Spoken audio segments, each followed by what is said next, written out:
Welcome to another video from DIY Daily. Just got a full step-by-step guide today showing you how to fit a new Outer CV joint on this 2004 Audi A3. I'll just show you quickly before we get started. Got the new kit. If you check the links in the description below, I'll put links to the for a kit where you can get them from, any of the tools used and any of the torque settings as well. But these kits are pretty cheap really. They come with a new boot, new joint, there's a new bolt in there for it, some grease, a clip, and just some shims that go on the inside and a new clip as well, but we'll show you fitting them when we come to it. So fairly straightforward job. Just to start with, just get it up in the air, just get the wheel off and run you through everything a step at a time.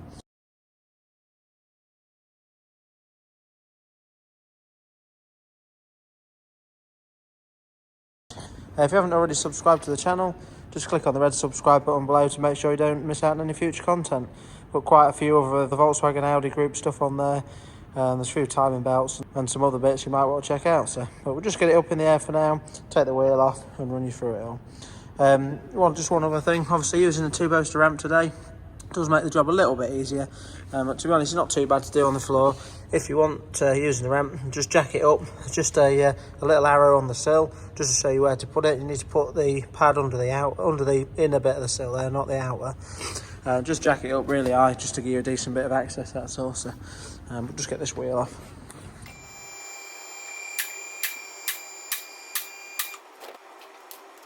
This one 17mm socket to get the wheel off, and then he's got some locking wheel bolts on it as well, so we've just got the lock key for that one.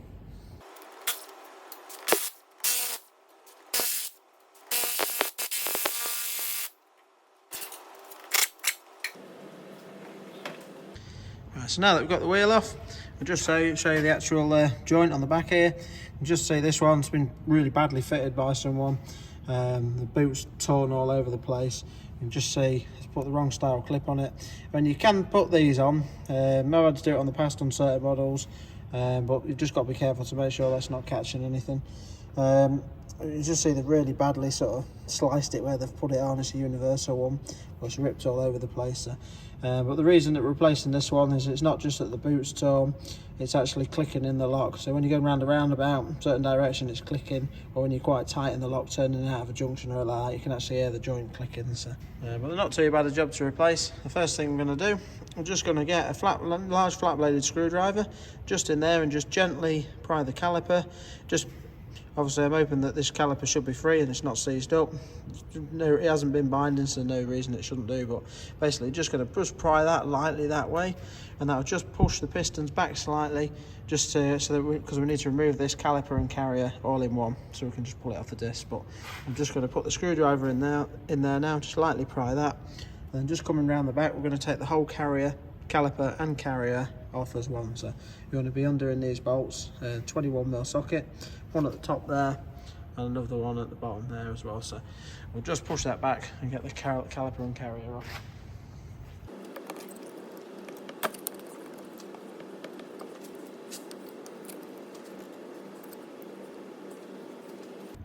Now just to get the carrier bolts off, put 21mm socket and an air gun. And if you haven't got that, you can just get in there with a ratchet and a normal socket.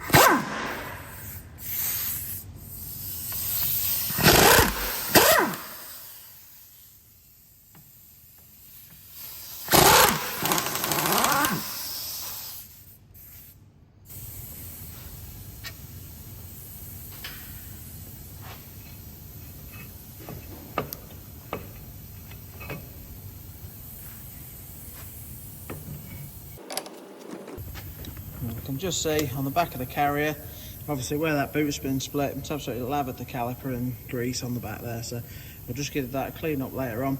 But all I'm going to do now is just roll the caliper over the back. I mean, you can, if you want, just put like a cable tie through one of the bolt holes and hook it up somewhere near the spring, just so it's not sort of resting too tight on here anywhere. But as long as you sort of place it carefully, you can just rest it round the back.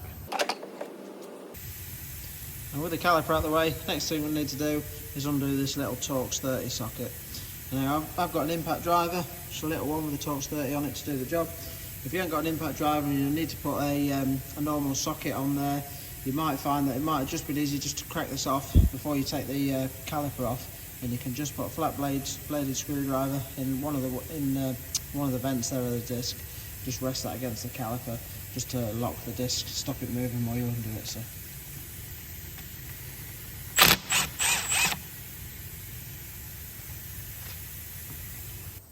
At this stage now ready to take the disc off. This might be quite loose, but it has got a spigot ring on there for his wheel, so I'll just have to take that off as well. But if your brake discs are quite tight, all you want to be doing with a hammer is just giving them a bit of a knock around the face there, just to try and sort of crack it off a little bit, and you should find it will come off okay. So you don't really want to be knocking it on the actual face of the disc itself. So the other way you can do it is just, rather than a normal hammer, just use a copper hammer. Just that way you're less likely to damage out as well. So.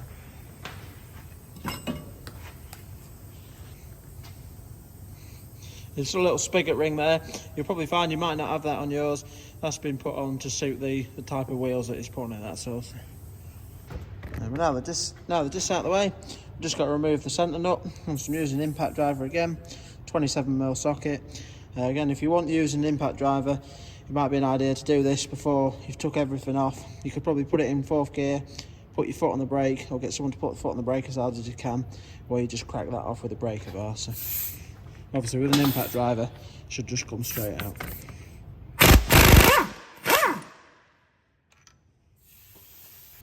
I did just notice the sort of joint moving back a little bit, but a little trick, if it's a little bit tight, sometimes I can just seize in, just put your bolt in a few threads and just give it a bit of a tap just to sort of knock it through. Obviously if it's a bit tighter, it might take a little bit more to get it through. So this next stage can be a little bit messy now. Basically you want to leave it turned tight in the lock just to give you a bit of room. Obviously it's always a bit of a messy job, CV joints with the grease and everything inside them. All I'm going to do is just pry that backwards, pull it back, it just gets a little bit tight, and then just pull it to the side so that we've got a nice bit of room to work with.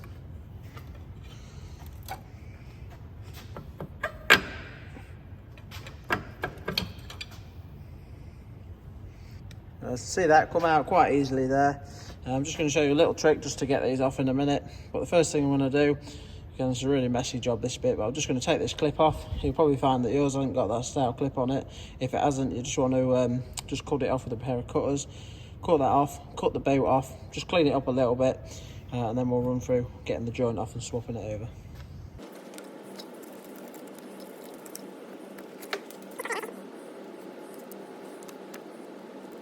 Best way I found to get these boots off, a nice fresh blade, nice and sharp, and it just cuts through it nice and easily.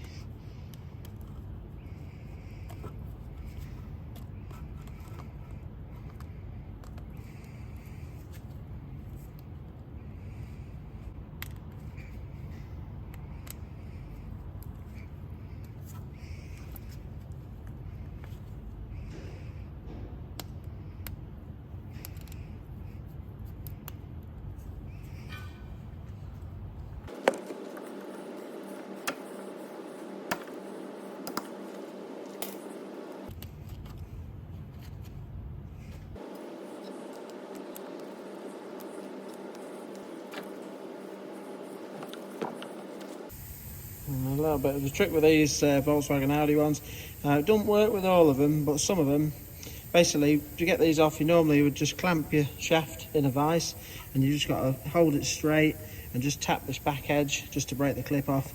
You can probably better off just doing it with a copper hammer. On these Volkswagen ones where they bolt up through the centre, now sometimes you can just wind just the old bolt in and just wind it in through there till it butts up, and that will just pop the end out there just to break it away, so it just pops the clip out, which makes it really easy. But sometimes they don't go quite through. You might need to use and that's just a bit of a brake pipe nut, or just something that's a similar size that you can put through on the end of the bolt just to extend it slightly. And as we wind that in, it just puts pressure on the shaft and it'll just pop the shaft out, so just makes it a bit easier than trying to sort of hold it and knock it, or trying to be careful with that other end. So we'll just try that now.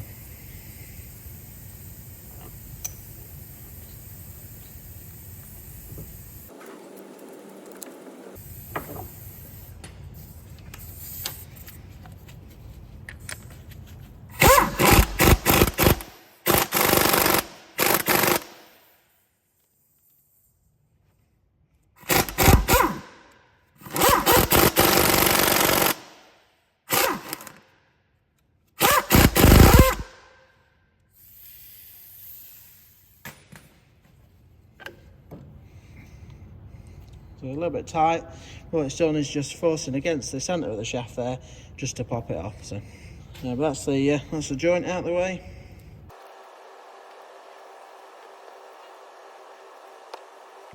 Now that we've got the CV joint out of the way, you can just see there's the little metal clip that holds the joint on. You very rarely need to replace them. As long as the clip's on there, shouldn't really worry about that, because sometimes a new clip can make it mega awkward to fit the new joint. So, but then you've got your plastic shim and your metal bit behind it there, which is basically these two bits that come in the kit. Just to fit your new, you can reuse them if you ain't got them, but to fit your new boot on, probably want to just slide them off. They just simply slide forward, so just slide them out of the way. With that out of the way, you just need to slide your new rubber on. Obviously it will be a little bit tight, you've just got to sort of stretch it over and just slide it to the back. And the back ridge of it wants to sit into this little groove there. So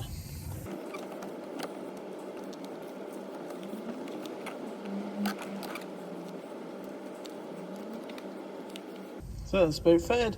You might have found it a little bit awkward. The back tends to try and fold in on itself, so you just need to make sure that doesn't fold in and stays out there. So, but just to help, just freeze a fitting. While you are fitting it, you can slide it back past it just to give it a bit of room, sit it out of the way, and then pull it back forward over it. So.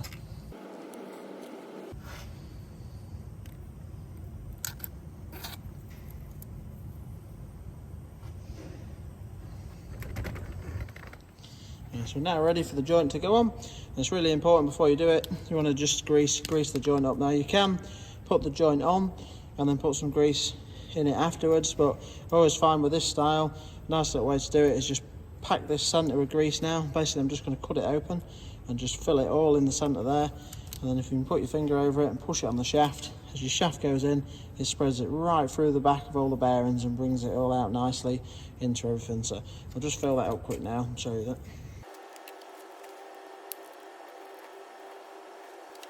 Just going to put the bolt in a few threads. You can just see when you just put it on about halfway there, as you started to do that, it started to just squeeze some grease into the outer bits there. So once that's on, it's in the back, and as soon as it's spinning, it'll just nicely be compacted all around them bits there. So at this stage now, all we need to do is sit that on, just put it up.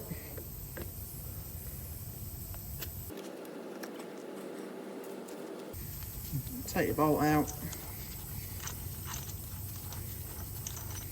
and we now need to knock it home. So to do that now, I'm just going to get a copper hammer, just hold it up. You want to hold it nice and straight while you do it, and it does take a good few firm whacks, few firm knocks on the end there to get it to go past that clip and lock back into place. So.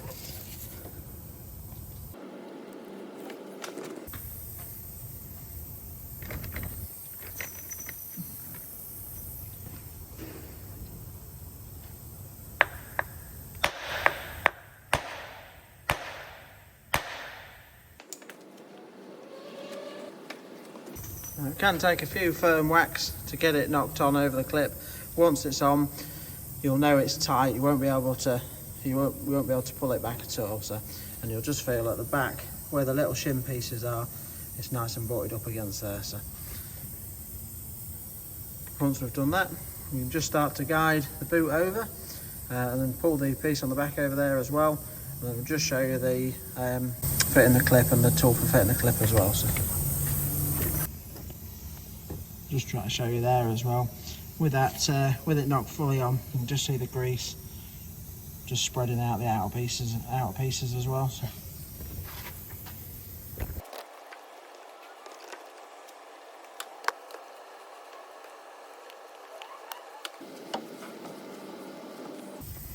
So we're now ready to fit the clip. Obviously got this style of clip there. There's a few different style of clips that you can get. So it's been folded up in the pack. Just need to straighten all that up a bit. But basically it'll sit over and around. We'll hook two of them in just to sort of temporarily hold it. And we've got a special tool here for this style clip. I'll put a link in the description below to these and where you can get them from. And basically once we'll push it around as tight as we can, just to put them in, just to hold it, and then we'll pinch this up. We'll just try to show you as clear as possible. So a little bit easier on the bigger clip than it is the small one. Small one tends to be a little bit fiddly. And I do see sometimes people will use like a cable tie on the inner one, which is okay. You can sort of get them quite tight with that, so. But the metal ones are a bit better really. Definitely want the metal one on the outside though. And just see with that there, sort of as far as it will go on, but it's already sort of quite nice and taut at that. And all the tool does is just simply, it's just got two set of jaws there, just simply pinches up this clip.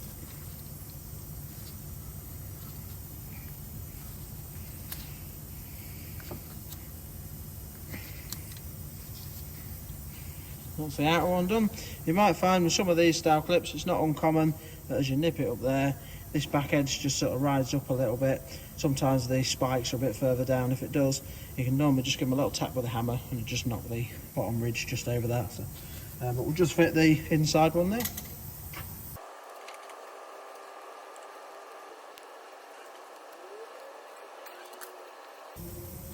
That's the new CV boot fitted. It's always nice just to give them a little bit of a work round just while it's off, just to get that grease spreaded round, but it's not really too important. As soon as you get driving down the road, you're soon going to spread it around there. So we'll just locate the shaft back into the centre of the hub now, and then just run you through the, I'm going to use a buzz gun, I'll just run you through the torque setting for torquing it up as well. So.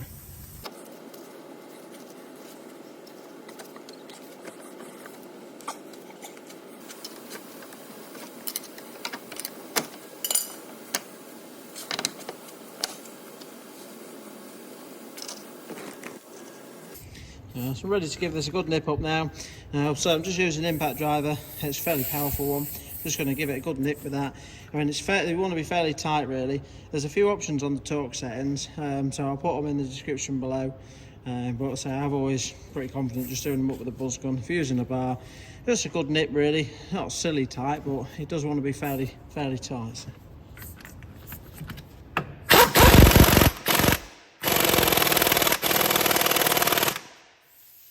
Now that we've got the centre nut done up there, see most of the job's done, and see it's not too bad a job really. I thought I'd share the video in case anyone wants to have a go at theirs. So I'll save you a bit of money, and put, if you want to check out that link in the description below, I'll put a link to where you can get the joint from as well, and a pair of them pliers for the tools. So all I'm going to do now is just build it back up, exactly the same as I took it off. A few of these, the disc screw doesn't want to be too tight. It's not holding your disc on, it's just pretty much just to hold it on before you put the wheel on. When your main wheel bolts actually clamp it up properly, so it only really wants a light nip on there. Your caliper carrier bolts, they want a reasonable nip. They don't want to be again, not silly tight, but they don't want to be just a reasonable nip really. So but yeah, we'll just fly through the video getting it back together.